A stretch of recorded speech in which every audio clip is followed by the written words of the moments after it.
Well, Great Britain sending shockwaves around the world after voting to leave the European Union. Now critics and supporters alike are taking a closer look at the media's coverage of the historic referendum.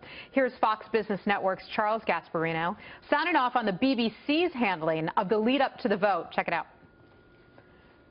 I've never seen, newspapers, the BBC. The BBC sounded like, over the last couple of days, an advertisement for Remain. And so the Brexit people are basically fighting establishment pressure from the establishment politicians, both conservative politicians and Labour. They're fighting the press. They're fighting airheaded celebrities. So they're all coming out against Brexit. Maybe that's what the odds makers are reflecting.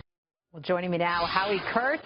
He's the host of MediaBuzz and a Fox News media analyst. Howie, wow, this is something else to watch. BBC and mainstream media over there, they were pushing for the Brits to stay in the EU. And then you had the tabloid papers, on the other hand, who were kind of promoting to get out. Yeah, the BBC certainly kind of the voice of the London elite in saying this was a terrible, horrible, no good, very bad idea. But looking at the tabloids, I mean, there were years of coverage that was hostile to Europe, not just the tabloids, but principally the tabloids. And this is what sold. This is what editors wanted. Readers lapped it up. Let's put up on the screen a couple of recent headlines from the Daily Mail. 10 bombshells in the EU's keeping secret until after you voted. And this one I liked, greediest snouts in the EU trough. I also saw one in the Sun. Checkpoint Charlie's Euro judges open floodgates to illegals. So that gives you some of the sentiment of what the British newspaper readers were fed over a period of years, making them more hostile to the European Union. But then back to the BBC and some of the other sort of more mainstream types. And I know some of the papers and publications were on different pages here, so to speak. But was there backlash against that? They didn't like the BBC telling them how they should vote, that they weren't smart enough to figure this out on their own? There may well have been, and I think there was a dismissive attitude toward many of the people who were backing Brexit. These were a collection of morons and yahoos and anti-immigrant folks, kind of reminding me of the dismissive attitude in this country among many media outlets toward Donald Trump. Well, he wasn't really going to win the Republican nomination because we just can't conceive of that happening. And, of course, Trump supported Brexit, although not in a vociferous way.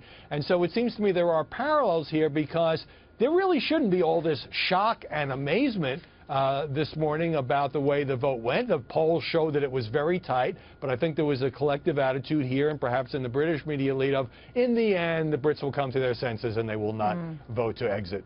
Wow. Was there a sense of some of the reporting was if you are against keeping the UK in the European Union, that you're racist, that you're xenophobic, that you don't like immigrants? Was there a really strong push to that narrative?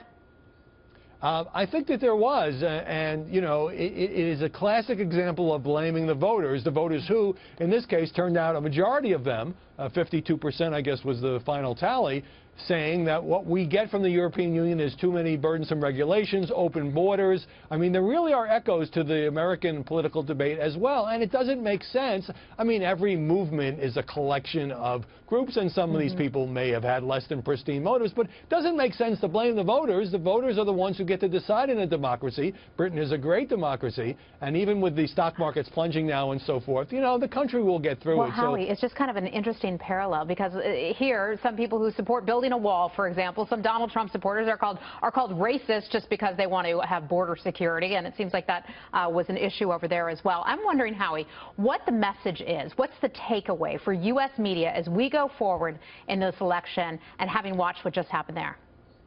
Well, I think there are a couple of takeaways. One is, stop predicting the outcomes and rely a little bit more on evidence, and don't just assume that because everyone in your elite circles thinks this is a terrible idea, whether it's the election of Donald Trump or Britain exiting from the European Union, that it's not going to happen. And secondly, Trump has a lot of detractors. He has a lot of people who love him. He has obviously touched a nerve with a lot of people who, the media elitists and people who in New York and Washington and Santa Monica don't have much contact with and sometimes don't have much respect for, and that has totally shaken up the American political system. And what a coincidence that Donald Trump in Scotland today ends up holding a long press conference about this when he went there just to basically hype his reopening of his golf course. Yeah, all right. Howard Kurtz, great to see you. Howard Kurtz is the host of MediaBuzz. We will see you on Sunday to watch your show. It's always great.